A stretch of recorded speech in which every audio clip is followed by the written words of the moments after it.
किल्ले धारूर प्रतिनिधी माजलगाव विधानसभा मतदारसंघात मातंग समाजाचे मतदान निर्णायक असून या समाजावर मोठ्या प्रमाणात अन्याय झाला असून पाहिजे तसा राजकीय वाटा मिळालेला नाही। जिल्हा परिषद, पंचायत समिती, नगरपरिषद यामध्ये मातंग समाजाचे लोकप्रतिनिधी आजपर्यंत पाहिजे त्या प्रमाणात निवडून आलेले नाहीत। त्यामुळे येणाऱ्या विधानसभा निवडणुकीमध्ये माजलगाव विधानसभा मतदारसंघातील समस्त मातंग समाज निर्णायक भूमिका बजावणार असून जो उमेदवार समाजाच्या मागण्यांना पाठिंबा देईन त्या उमेदवाराच्या पाठीशी मातंग समाज उभा राहणार असल्याचे सूरजभाऊ लोखंडे यांनी समाज बांधवांनी आयोजित केलेल्या बैठकीत मत व्यक्त केले। यावेळी पुढे बोलताना ते म्हणाले की माजलगाव विधानसभा मतदारसंघात मातंग समाजाचे निर्णायक मतदान असून पाहिजे त्या प्रमाणात समाजाला राजकीय वाटा मिळालेला नाही। समाजाचे अनेक प्रश्न प्रलंबित आहेत। अण्णाभाऊ साठे यांना भारतरत्न देण्यात यावा, प्रत्येक गावामध्ये सुसज्ज 2 मेजली समाज मंदिराचे बांधकाम करून देण्यात यावे, सुसज्ज असे वाचनालय असावे, प्रत्येक गावामध्ये अण्णाभाऊ साठे यांचा पूर्णकृती पुतळा बसविण्यात यावा व इतर समाजाच्या मागण्या घेऊन जो उमेदवार समाजाच्या मागण्या सोडवण्यास पूर्ण पाठिंबा देईल त्या उमेदवाराच्या पाठीशी समाजाने उभे राहावे असे यावेळी सर्वानुमते ठरले। या बैठकीला प्रमुख पाहुणे म्हणून ज्येष्ठ नेते लक्ष्मणरावजी वाघमारेही उपस्थित होते। यावेळी ते बोलताना मान्य लिखित समाज संघटित असल्याशिवाय समाजाचे प्रश्न सुटणार नाहीत, त्यामुळे येणाऱ्या काळात आपण सर्वांनी संघटित होऊन समाजाची आर्थिक प्रगती करावी असे आवाहन त्यांनी यावेळी केले। या बैठकीला किल्ले, धारूर, वडवणी व माजलगाव तालुक्यातील समाज बांधव मोठ्या संख्येने उपस्थित होते।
आणि नेतृत्व झाल्याशिवाय पर्याय नाही। नेतृत्व जर असेल त्या माणसाला पुढे लावल्याशिवाय आपल्या समाजाला कुणीच आपल्या समाजाची मागणी मान्य करणार नाही। सगळे जर नेते असेल तर कुणाच्या मागे कोण जाणार? मागे जायचंच नाही, सगळ्यांनी सोबत चालायचं. जर उद्या प्रदीप म्हणला माझ्या सोबत चला तर प्रदीपच्या मागे सोबत चालायला काय प्रॉब्लेम आहे तुम्हाला? प्रदीप जर समाजासाठी चांगलं काम करत असेल तर आपल्याला जावंच लागेल. माजलगाव मतदारसंघामध्ये ज्या सगळ्या माझ्या 72 कार्यकर्त्यांनी जी मीटिंग आयोजित केलेली आहे ही स्वाभिमानाची लढाई जिंकण्यासाठी केलेली आहे असं माझं मत आहे. सूरज भैयाने आता सांगितलं आपल्याला की आपली मीटिंग कशासाठी लावलेली आहे. मातंग समाजाच्याच नाही तर अनेक जाती धर्माच्या मीटिंगा होत असतात, समाजाच्या विकासावर बोलत असतात. पण काय भानगड कशी आहे माहिती आहे का, की तहान लागली की विहीर खणली तर पाणी मिळणार नाही भावना. आपण या लढाईमध्ये सातत्यानं पाहिजे, कारण स्वाभिमानाची लढाई जर जिंकायची असेल तर तन आणि धन आणि मनाने आपण एकत्र आलो पाहिजे. कोण कुठल्या संघटनेत काम करते, कोण कुठल्या पक्षात काम करते हे न बघता आपल्या जातीतल्या मुलांचं कल्याण कसं करता येईल ही जर आपण सर्वांनी भूमिका घेतली तर मला वाटतं यश लवकर येईल आपल्या. कारण माझ्यासारख्या माझ्यापेक्षा जुन्या माणसांनी जी काम केलंय समाजामध्ये, छत्रपती शिवाजी महाराजांच्या काळापासून असेल, डॉक्टर बाबासाहेब आंबेडकरांच्या काळापासून असेल, महात्मा फुले असतील, राजश्री शाहू असतील, अण्णाभाऊ साठे असतील, त्याच्यानंतर आवळे सर असतील, घोगे सर असतील, आव्हाड साहेब असतील, आत्माराम साधने साहेब असतील. समाजानं कुणाच तरी ऐकावं लागतंय, कुणाच तरी ऐकलं पाहिजे आणि ऐकल्याशिवाय भलं होणार नाही ही माझी भूमिका आहे भावा. आता आपण कुणाच ऐकणार आहे म्हणजे स्वाभिमानाची लढाई तर महामानव लढलेली आहे. आपल्याला त्यावेळेस स्वाभिमान शिकवलेला आहे. त्याच्यानंतर आपल्या समाजाचे नेते आले की गोपले साहेब असतील की ही सगळ्या समाजाने आपल्याला स्वाभिमानाची लढाई शिकवली तरी सुद्धा आम्ही घेत नाहीत, आम्ही कुणाचं ऐकत नाहीत. मग महामानवाचं चुकतंय, आपल्या नेत्यांचं चुकलंय, आता येणारी नवीन पिढीचे नेते त्यांचं चुकलंय का समाजाचं चुकलंय, याचा पण थोडासा आपल्याला अभ्यास असणं गरजेचं आहे. ठीक आहे, तरी सुद्धा आपण सगळे एका मोठ्या स्वरूपात इथं आलात की तुम्हाला खरंच असं वाटायला की स्वाभिमानाची लढाई आता आपल्याला सुरुवात करावी लागेल आणि जिंकावं लागेल ही भूमिका घेऊन आपण सगळे इथे एकत्र बसलेले आहे. कारण बाबासाहेब आंबेडकर जेव्हा पहिली मीटिंग घेतली होती त्यांनी सांगितलं, भीमा, वामन दादाकरने गाणं म्हणलं होतं, भीमा तुझ्या मताचे जर 5 लोक असती त्याची न्यारीच टोक असते, अशा पद्धतीचं त्यांनी गीत गायलं होतं. आणि आपण तरी इथं 50-60 लोक आहेत. आणि आता बाकीच्या गोष्टी करण्यापेक्षा मातंग समाजाला आर्थिक लढाई जिंकणं गरजेचं आहे, उद्योगधंदा मिळणं गरजेचं आहे. किती दिवस आपण ऊस तोडणार आहे, किती दिवस आपण लोकांच्या हाताकडे बघणार आहेत, किती दिवस आपण लोक म्हणते तसं ऐकणार आहे. आता समाजातल्या माणसाचंच ऐकलं पाहिजे, समाजाच्या नेत्याचं ऐकलं पाहिजे आणि नेत्यांनी सुद्धा समाजाला पूर्णपणे ताकद देऊन त्याला कसं आर्थिकदृष्ट्या सक्षम करता येईल ही भूमिका घेऊन काम केलं पाहिजे. ही मित्रांनो काळाची गरज आहे. आता तो काळ गेलेला आहे, पूर्णपणे काळ गेलेला आहे. बघ आता नेमकं काय करायचं बाबा, इलेक्शन आलं कीच आपण सगळ्यांनी गोळा व्हायचं, तेवढ्या पुरतं बोलायचं आणि काम संपलं. पण असं न करता भावानं माझ्या की आता कुठला उमेदवार राहू द्या, शिवसेना भाजपाचा असू दे का राष्ट्रवादी असू दे का कुठल्याही पक्षाचा असू दे, जो कोणी माणूस मातंग समाजाला विश्वास घेईल त्यालाच आपण मतदान करायचं. त्याला खटकवून सांगा की तू आमच्या समाजामध्ये येऊ नका बाबा. एक गोष्ट सांगतो तुम्हाला जी माझ्यासोबत घडलेली आहे, मी कुणाचंही सांगणार नाही. एका गावामध्ये एका व्यक्तीचा प्रचार करायला गेलो आम्ही विधानसभेला 20 वर्षापूर्वीची घटना. पहिल्या सुरला आमच्या गावामध्ये सांबार समाज आहे, आमदार तिथं गेला. तिथून पुढे आलो काही मुस्लिम समाज आहे तिथं गेला. त्याच्या पुढे गेलो मराठा समाज आहे तिथं आला. त्याच्यानंतर माळी समाज आहे तिथं एक मिटिंग झाली. तिथं गेल्यानंतर बौद्ध समाज आला, तिथं पण मिटिंग झाली. छान बोलला, तुम्हाला अमुक हे करू तमुक. आणि जसंच मातंगवाड्यामध्ये आमदार घुसायला तिथला पुढारी म्हणतो, ताई दादा इकडे जायची गरज नाही का, इकडे मी सगळं पॅक केलेलं आहे. किती लाजिरवाणी गोष्ट आहे. त्या प्रस्थापित माणूस जर मांगवाड्यामध्ये आमदार खासदारला जाऊ देत नसेल तर तुमचा माझा विकास कसा होईल. म्हणून हे आपण लक्षात घेतले पाहिजे. आणि आता सूरजने गोष्ट सांगितलेली आहे की सूरज फक्त 2 मजली समाज मंदिरच नाही तर त्या समाजामध्ये वाचनालय झालं पाहिजे, त्या समाजामध्ये मोठं समाज मंदिर झालं पाहिजे. आणि या त्या गावामध्ये आता पिंपरी, पांगरी, खोड, सावरगाव सुनी मव्हा चोंडी आसवाला रुई अंजणू सगळ्या गावचे इथं आपण कार्यकर्ते आहोत. तर प्रत्येक गावामध्ये अण्णाभाऊचा साठेचा पुतळा बसलाच पाहिजे ही भूमिका आपण सगळ्यांनी घेतली पाहिजे. कारण ही भूमिका घेतल्याशिवाय आता आपल्याला गत्यंतर नाही. कारण अण्णाभाऊंचा साठेचा पुतळा असेल किंवा बाबासाहेबांचा पुतळा असेल किंवा शिवाजी महाराजांचा पुतळा असेल हा एक विचार आहे पुतळा नसून. आणि तो विचार जोपर्यंत आपण आत्मसात करत नाहीत आपल्या डोक्यामध्ये घेत नाहीत तोपर्यंत तुमचा आणि माझा विकास शक्य नाही भावा. आणि म्हणूनची ही लढाई आहे सगळी. आता कुणी पण येईल आम्ही तुमचेच आहेत आम्हाला मतदान करा आणि 5 वर्ष कुठलाही पट्ट्या मातंग समाजाच्या कुठल्याही समाजातल्या माणसाचं काम करत नाही काम बघत नाही त्याचं सुखदुःख विचारत नाही साधं त्याला बोलत पण नाही. कारण आपला माणूस जातो कुणासोबत एखाद्या त्या गावातल्या प्रस्थापित माणसाच्या बोटाला धरून माझं साहेबाकडे काम आहे चल म्हणून. अरे तुमच्या माझ्या व्यक्तिगत ओळखी कधी होणार आहेत. माझं मत आहे ते अमूल्य मत आहे याची कुठे किंमत होऊ शकत नाही.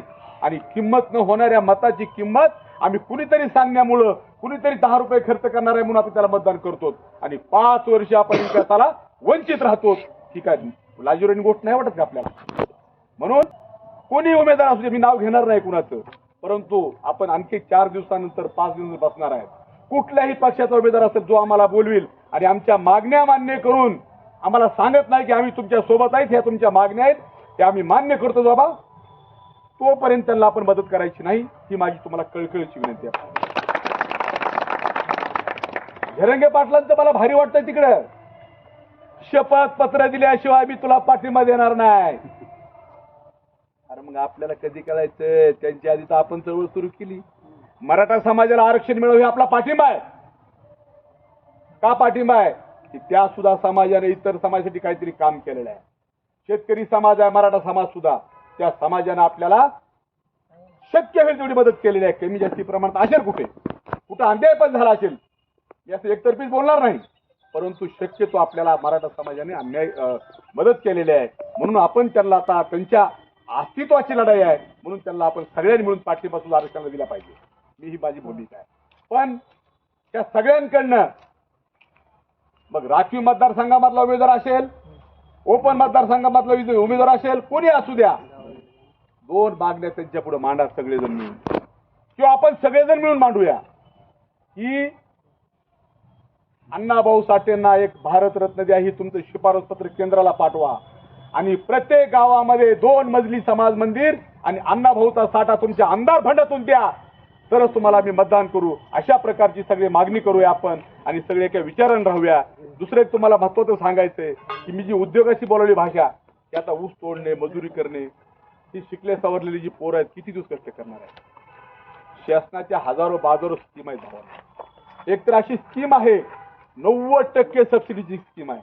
10 कोटीचा प्रकल्प 50 माणसं उभा करू शकतात आणि त्याच्यामध्ये 90% सबसिडी 9 कोटी रुपये सबसिडी आहे.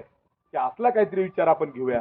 आता ह्या इलेक्शनचा पिरियड आला ह्याच्यावर जास्त बोलणं बरोबर नाही कारण हे चुकीचं होईल परंतु 1 महिन्यात संपल्यानंतर आपण सगळे अशाच पद्धतीने आणखी मिटिंगा घेत राहू आणि समाजाला एका वेगळ्या उद्योगाच्या प्रवाहामध्ये घेऊन येऊ आणि त्यांचा एक स्वाभिमान उंचावू त्यांना एक अर्थकारण शिकवू सक्षम करू. तुम्ही आणि मी सगळ्या एका विचाराने राहूया एवढंच बोलतो आणि मी माझी 2 शब्द संपवतो. जय हिंद जय भारत.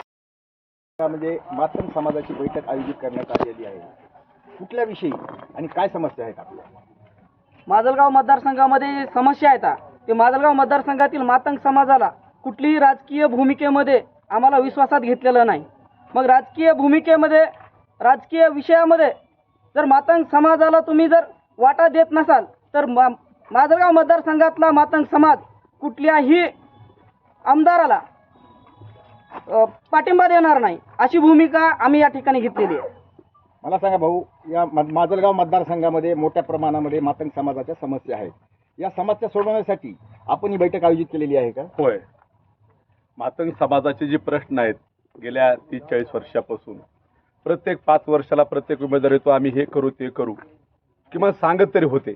पण आज अशी परिस्थिती निर्माण झालेली आहे की मातंग समाजाला कुठल्याही उमेदवारांनी विश्वासात घेतलेलं नाही. समाजाचे प्रश्न तर दूरचा विषय आहे कारण आमच्या ज्या मागण्या आहेत त्या 2 ते 3 मागण्या आहेत. मागण्या कुठल्या आहेत प्रत्येक मातंग समाजामध्ये 2 मजली समाज मंदिर उभा राहिलं पाहिजे जेणेकरून तिथल्या समाजाचं लग्न असेल मीटिंग असेल बैठक असेल ही झाली पाहिजे. दुसरी मागणी अशी आहे आमची तिथं की प्रत्येक गावामध्ये आमदार फंडामधून अण्णाभाऊ साठेंचा पुतळा तिथं उभा राहायला पाहिजे. आणि तिसरी मागणी आमची अशी आहे की अण्णाभाऊ साठेंना भारतरत्न देण्यासाठी प्रत्येक आमदारांनी या महाराष्ट्रातल्या मतदारसंघातल्या आमदारांनी शिफारस पत्र दिलं पाहिजे की अण्णाभाऊ साठेंना भारतरत्न द्यायला आमची काही हरकत नाही म्हणून. अशा पद्धतीच्या आमच्या 3च मागण्या आहेत. जो कोणी उमेदवार आमच्या या मागण्या मान्य करील त्यांना आम्ही बिनबोबाट बिनशर्त मदत करायला तयार आहोत. पण त्यांनी तसं समाजामध्ये येऊन सांगितलं पाहिजे, जाहीर सांगितलं पाहिजे. अशा पद्धतीची आमची भूमिका आहे.